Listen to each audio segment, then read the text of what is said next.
Job tonight. Wow.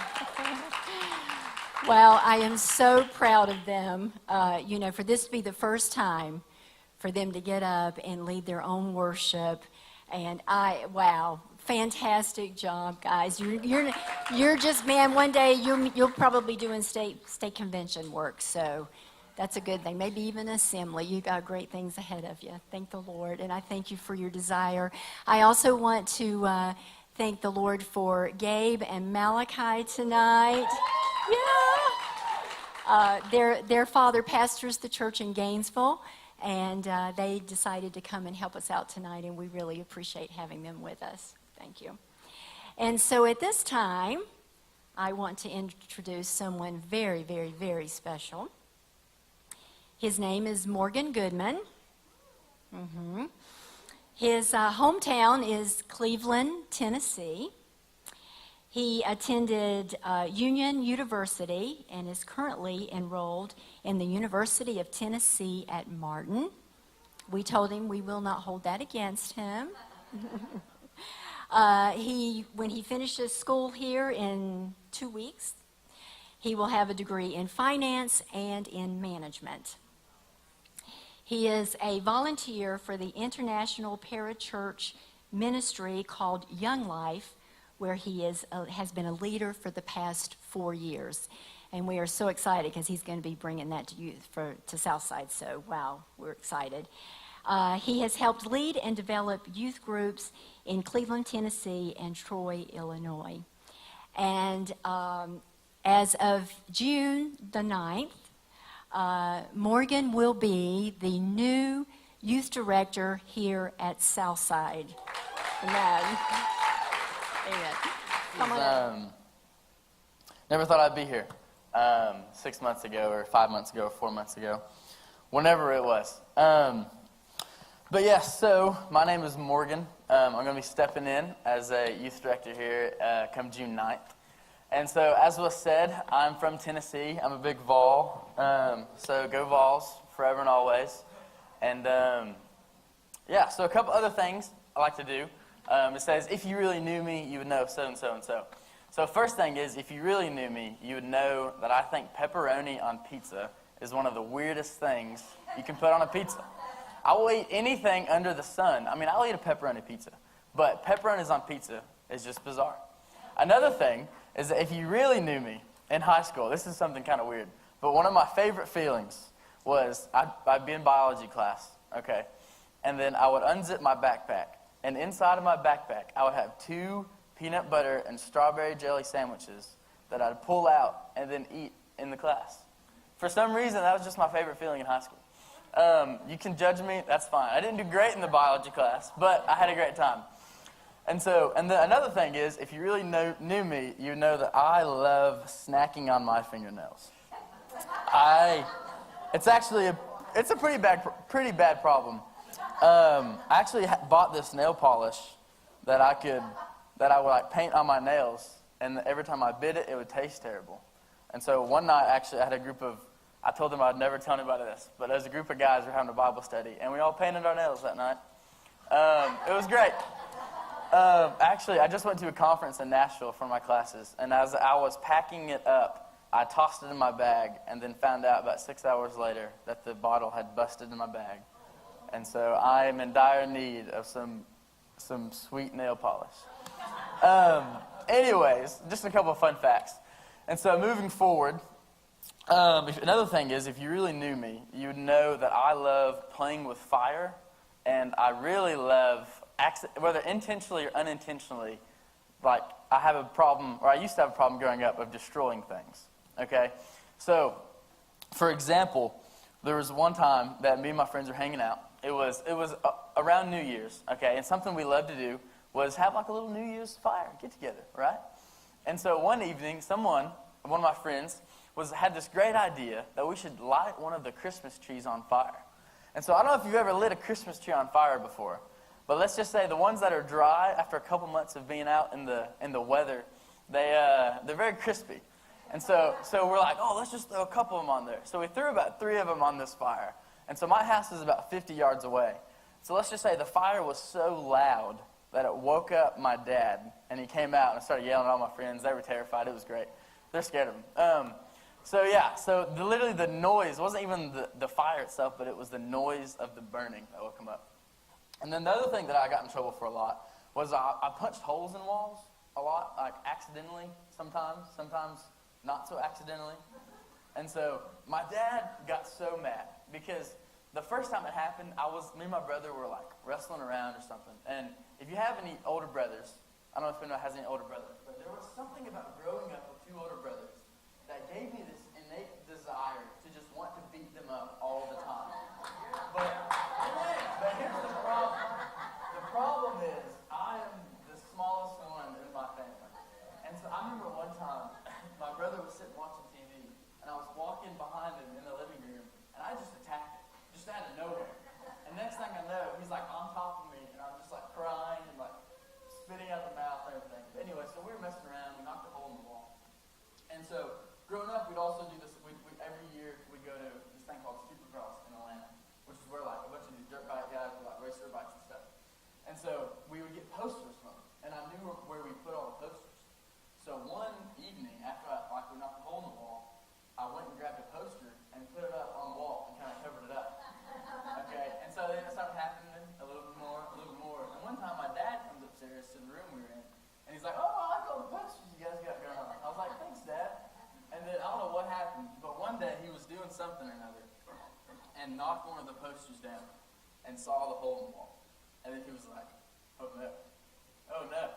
So then he begins to like knock off all the other posters and take them down, and then he realizes there are just holes all over this room.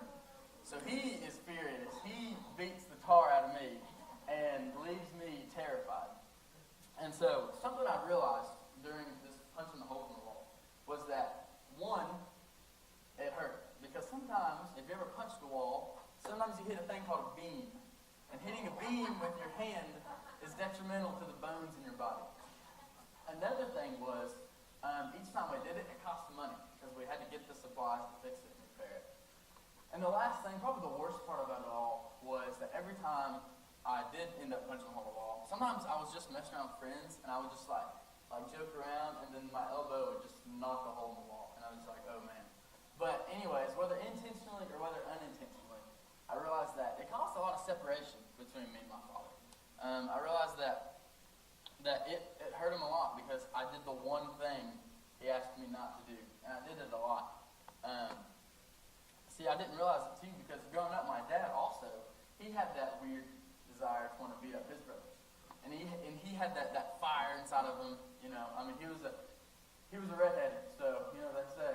You know. But anyway, so he had that in him too, and I kind of inherited that gene, that DNA from him. So it was kind of in my blood. And so I didn't realize how big of a deal it was until later. And so anyways, that'll come into play a little bit later. But, you know, as we near Easter and as we get towards this time of year where it's focused on new beginnings and you know, fresh starts and clean slates. I'm not sure what you guys are used to, or what's the tradition around here. But as we begin to near that corner, I want to think about that as well.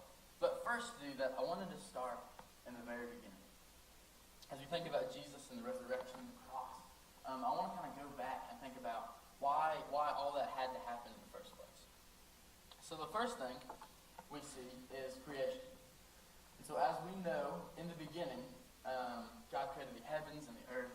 He created the fishies and the whales and Disney World and whatever it is that he created, all your favorite things. He created these things. And then on the sixth day, he did something a little wild, right? He created us. And so what happened was, he created us with something special, something that made us different. And that was the capacity to have an intimate relationship with him. You see, we were all made and created for this fullness and this community and this deepness with relationship to the Lord. Right, and then one day, when Adam and Eve are hanging out in the garden, a little snickety snake starts slithering around, starts hanging out. And this snickety little, I can't even say it, this sneaky little snake comes up and is like, hey y'all, what you doing? And then one thing led to another, and then he actually convinced Adam and Eve to do the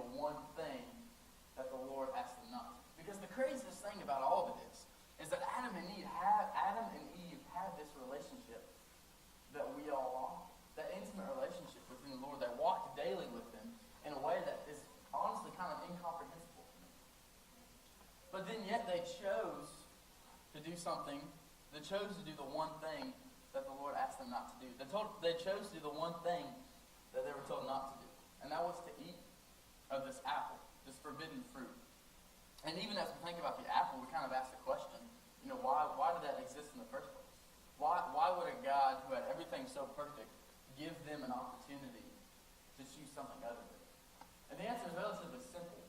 Because if I were to have a box of oranges up here, and I said, hey everybody, you want to come grab some food? You're only going to grab an orange. That's not a choice. But if I were to put a box of oranges over here and a box of apples over here, then it gives you the choice. So in a very simple way, just going back and kind of describing the essence of the tree, the purpose of the tree was there as a forbidden fruit to give them the opportunity and the chance to choose the Lord over it. If that makes sense. And so, as we think about that, and we think about what it was, and we understand that in that moment, when they ate from the tree, they committed this gross little word that we like to call sin. And I feel like nowadays sin has this weird negative connotation, which it should. But honestly becomes a point where it turns a lot of people's ears away, and it turns our hearts away, because I feel like at some point we don't truly comprehend the essence of sin and what it means. Because in the reality of it, sin is a choice, and sin is also a heart issue. But where sin becomes a problem is that need that the Lord instilled in us, that need for intimacy, that need for relationship, that hole in our lives that the Lord created for relationship with Him. Sin takes place when we take anything that's not God, when we choose anything other than Him and put it in that spot. You see, in the reality of it, in a simple way, in 21st century terms, sin is in essence adultery. It's cheating on God. It's putting something else in its place. And so what happened was, when they ate from the fruit, when they ate from the tree, sin became an infection. It became a disease. It corrupted and infected through Adam and through Eve. So everyone after them who was born of their blood was to infect them. And so if we look at Romans 3:23, Romans 3:23 says, "For all have sinned," pretty cool, "for all have sinned and fallen short of the glory of God." So we understand through Scripture when Paul tells us that every one of us alike has committed this adultery. That every one of us, in some form or fashion, have chosen either ourselves or something else to take God's place in our lives, whether intentionally or whether unintentionally. You see, we were born into sin, and we have still chosen sin. So in the sense of me punching a hole in the wall with my dad, I inherited this DNA to want to punch holes in the wall, for example. I inherited this DNA to just get mad and try to beat up my brothers when there was no way I was winning that battle. So in essence, I was a victim of that inheritance. I was a victim because I had no choice. I took on the punishment and the inheritance, the DNA of what my father had. But in the same sense, I also chose to make that decision. So yes, I was a villain in making that decision, but in the same sense, I was also corrupted in my mind and my heart. My desires were twisted because of what I inherited. And so as we look forward, we see, trust me, it gets worse, right? So in Romans 6:23, we see that the wages of sin is death. So we're like, whoa, hold on. The actual, literal, and physical element of death is brought upon sin. It kind of puts a little more weight on the situation. It kind of makes us realize that sin is more than just this ideal little mindset, theological fancy term, but it's a reality. And it's a reality that infects and has infected every single one of us as we live. And that death itself is a reality because of our sin. It's probably like, whoa, this guy's making me feel pretty gross. And I think it's important because I think to truly understand the grace of the gospel, we must first understand our need and our dependence on the gospel. So as we think about sin, we think about the wages of death, we understand that death is a product and a consequence of, or death is a product and a consequence of sin. And if we've all sinned, as Romans 3:23 says, we all deserve death. You see, because we all make that we all deserve that punishment. And so in the same way, I have to look at this wall, because this is the wall I'm imagining the hole. When I punched that hole in the wall, it created that debt. Like I said, the wages of sin is death. The debt that is owed, the debt that to be paid for sin is death. And so in the same way, when I punched the hole in the wall, there was a debt that had to be paid. There was an expense, there was a cost that must have been met for that hole to be mended, for that wall to be fixed. You know, and jumping on to, and just kind of a side tangent, thinking about the New Testament, thinking about the animals and the sacrifices. See, in the Old Testament, what happened was, as they moved through the law, and as the Lord gave them the law as a way not to keep record of right or wrongs, but as a way to show them what intimacy with the Creator looks like, and how far off we are from that. We understand that the animals represented the sacrifice. The animals represented that wage and that sin being met, because what would happen was they were required to bring forth an animal, an unblemished lamb, right, an innocent animal, for example.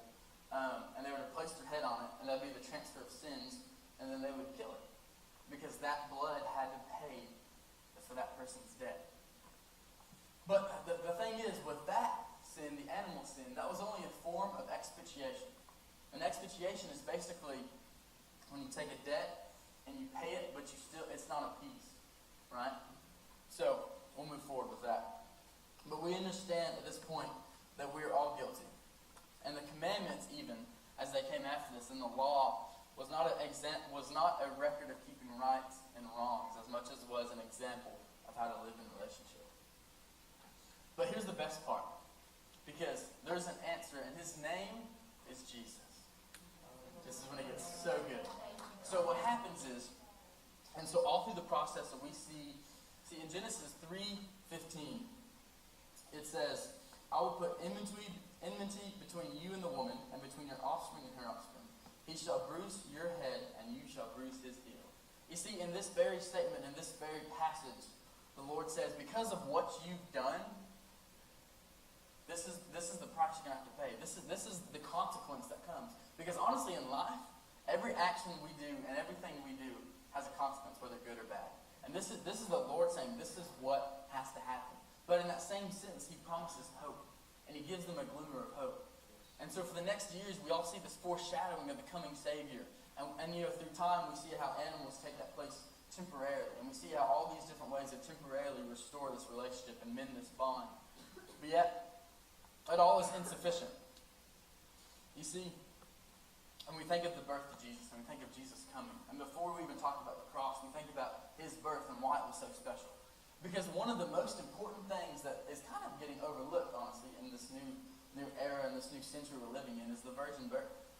You see, the essence and the most important part of the virgin birth is that when Jesus was born, he was conceived from the Spirit. Therefore, he wasn't born with the infection. Right?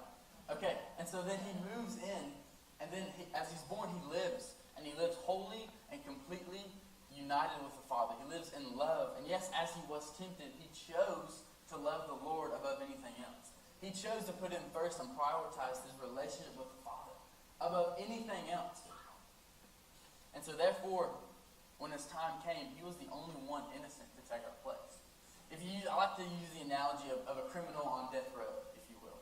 You know, if you take someone who has committed a crime, and death is the punishment, like we all have. We've all committed the crime, and we await our death. And see, the crazy part, too, is that as grace abounds, we understand that as soon as we sin, death is imminent for us. But every moment we live and every breath we breathe is evidence of his grace. Because he knows that there's a hope, and there's a truth behind it. Because like I said, the analogy of death row, as someone sitting there waiting for their time to end, waiting for the end to be done and finished with. You see, there's only an innocent person who can take the place of someone guilty. Because if me and my friend were if I was to commit a crime, he was to commit a crime, and I was in jail and he wasn't, and then he committed a crime, he too is in jail with me. And so he can't take my place if he's also next to me. And out of all of creation, out of all of mankind, from those who are infected and those who have chosen other things, and we've all fallen into sin, and we've all sinned, none of us have become innocent. And so we're all sitting here desperately waiting for something, for an answer, understanding that our sin is only payable through death. But the craziest thing about death is, death doesn't just mean the end of our flesh. True death, and the essence of death, is complete separation from the Lord. Because we understand that life and true life is complete unity with the Lord.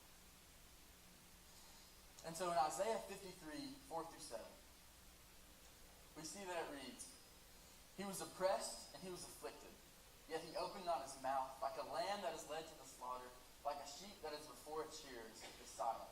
So he opened not his mouth. And we like sheep have gone astray. We have turned every one to his own way. And the Lord has laid on him the iniquity of us all." You see, he was pierced for our transgressions. He was crushed for our iniquities. Upon him was the chastisement that brought us peace. And with his wounds we have been healed. Surely he has borne our griefs and carried our sorrows, yet we esteem him stricken, smitten by God, and afflicted. You see, the powerful part here, the powerful truth, is that while we are desperate and we are dependent, God says, I have a plan. He says, I've had a plan the whole time. And the hope and the truth lies within Jesus, because he is the only one innocent, and he is the only one willing. As the creator and the sustainer of our universe, he decided, I'm going to take your place. One, because I'm the only one who loves you enough. And two, because I'm the only one who can.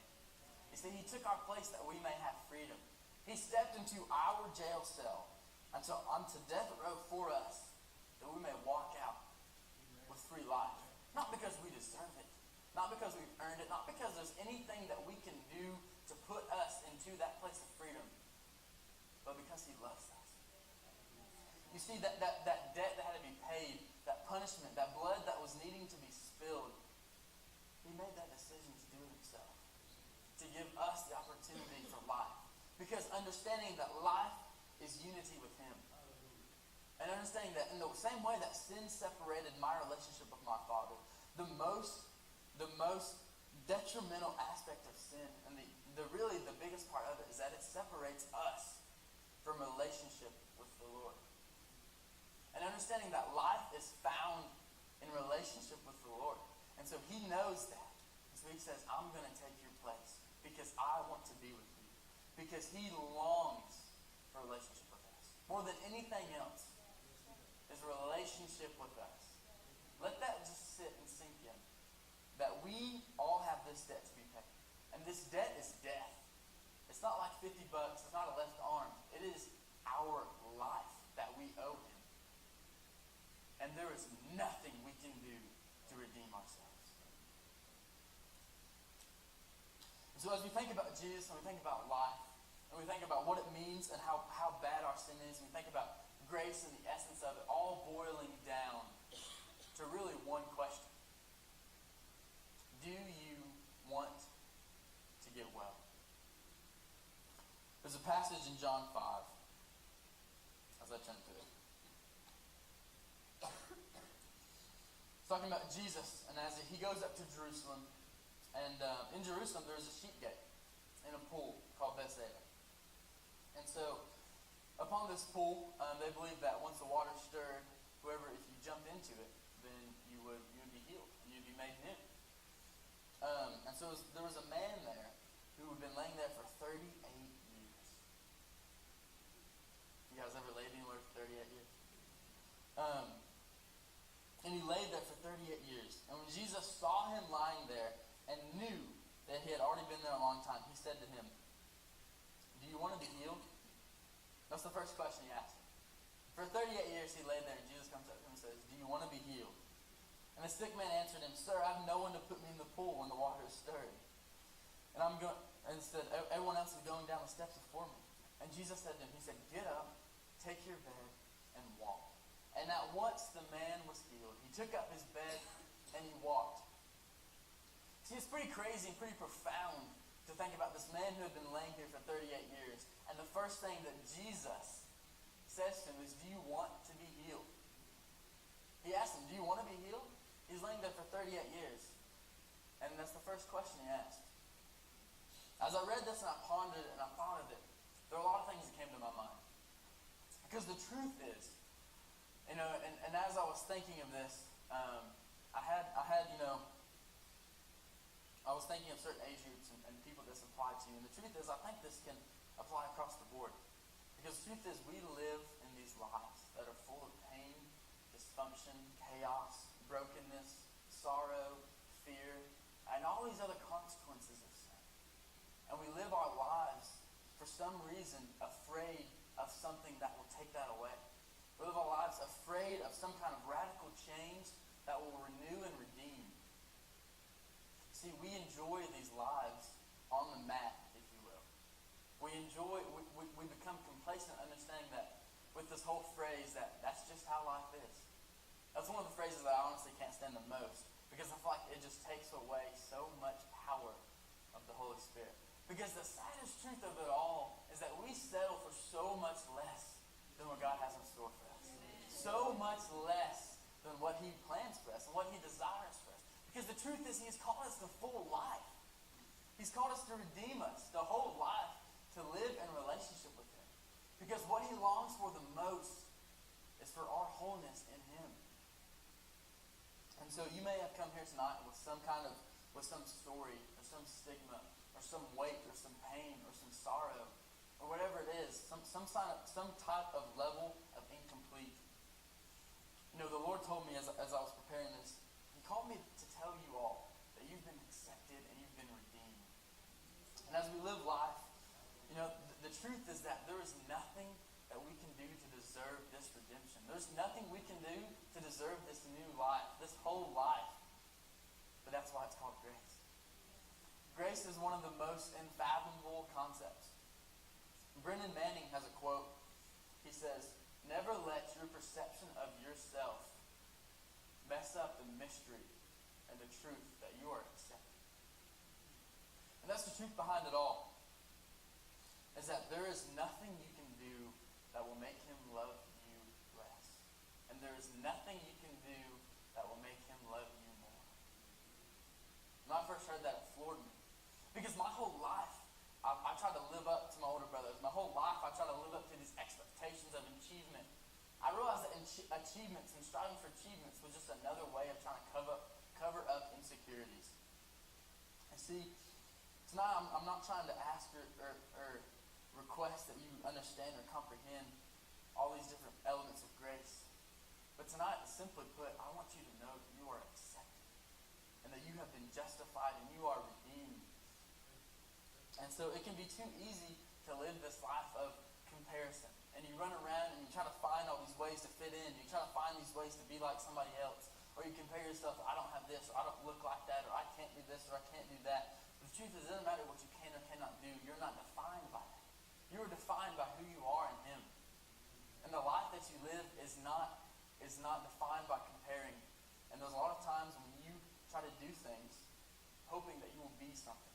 But the truth is, you can't live life letting your doing complete your being. Yes, I understand that mood follows action, but the reality is that your doing must flow from your being. And it can be exhausting, guys. It is exhausting trying to live to other people's expectations. It's exhausting to live up to your own expectations sometimes. Because sometimes we're the hardest one on ourselves. And sometimes it can be so life-draining, feeling like you're never good enough for the Lord. And the truth is, guys, we're not. But the thing is, what makes us holy isn't what we can or cannot do. What makes us holy is the fact that Jesus said, I'll take your place. And what we talked about earlier, when I used the word expiation, I want to come back to the word propitiation. And the difference between the two is that expiation talks about the payment of a debt, as in a sense of, like if you were to have a mailbox, and say my brother had a mailbox, and I were to back into it one day and crush his mailbox. I could give him $50, and sure that might cover it, but does that really fix anything? No. There's still a problem, and there's still an inconsistency. But the propitiation, this example, would be like my brother saying, you know what? I'll take care of it. I'll pay the debt. No hard feelings. It's done. It's settled.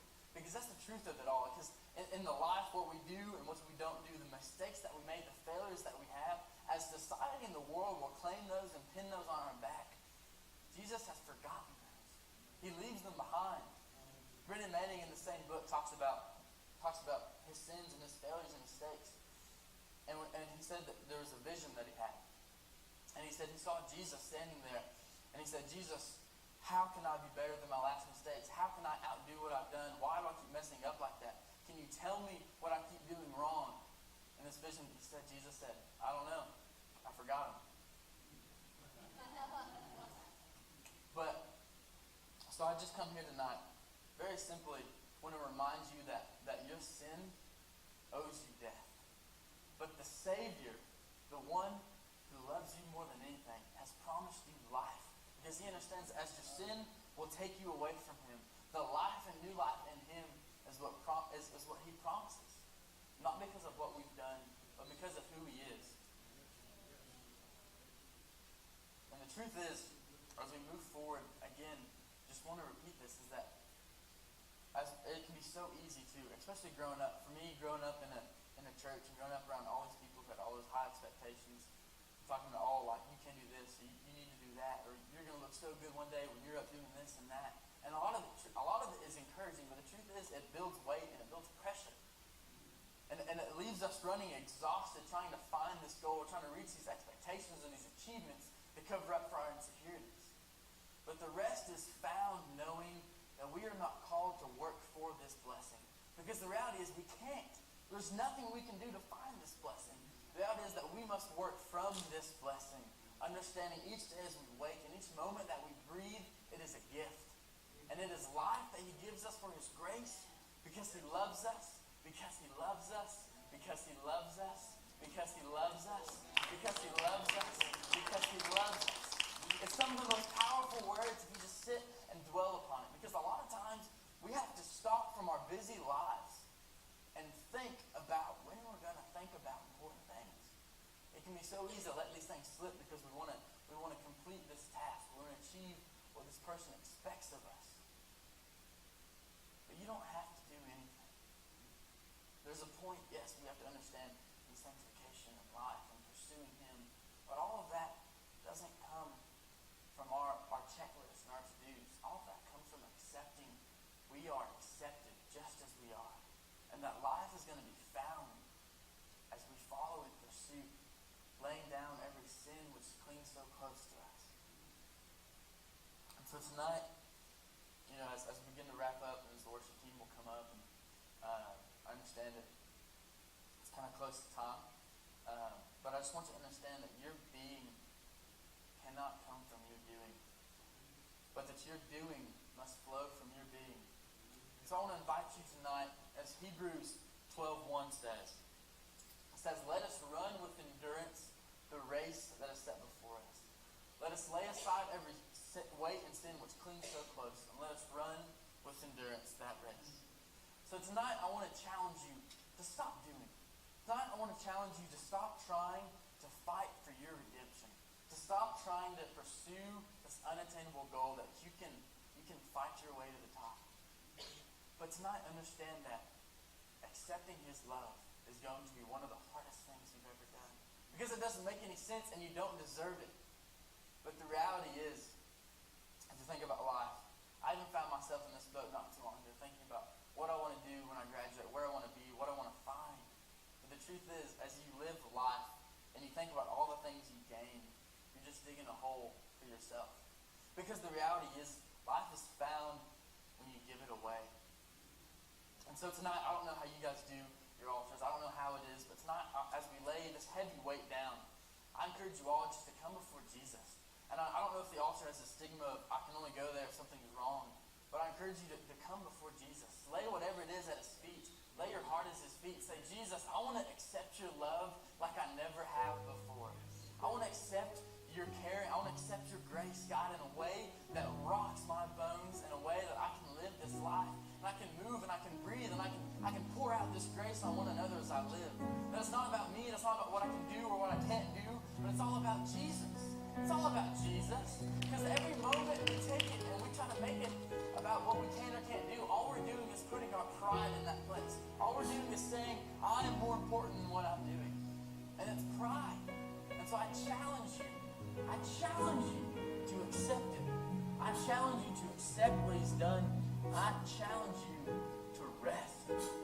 One of the most transformational nights of my life, I had a big exam coming up in the morning, so I was up all night. It was like 2 or 3 a.m., and I was just sitting in my car just trying to memorize and quote and study the scripture.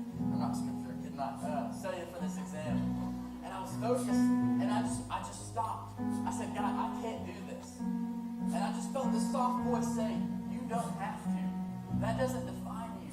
And for the next 3 or 4 hours until the sun came up, I sat there just feeling his love in a way I've never experienced before. And from that moment on, it's given me a sight to understand that love is meant to be poured out.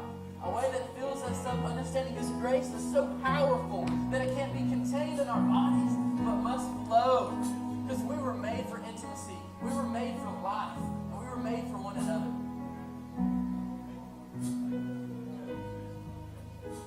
Do you want to get well? Jesus, he's done the hard part. He's made the sacrifice. He's paid the debt. So tonight I challenge you. I encourage you as you move forward, not even just through this season and through this time of life, but to just say, God, I accept it. I believe how much you love me, and I'm going to live my life knowing that you paid the price so that I may have life. And I encourage you as well to remember that there are others out there who feel this weight, who feel this pressure, who feel this pain, this sorrow, this brokenness, these consequences of sin.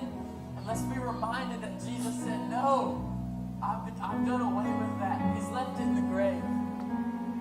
So as we worship tonight, let the question be asked, do you want to get well? And what are you willing to change to step into new life? Holy Spirit, God, we offer up tonight to you, Father. We thank you so much, God, for your grace. Jesus, for your power.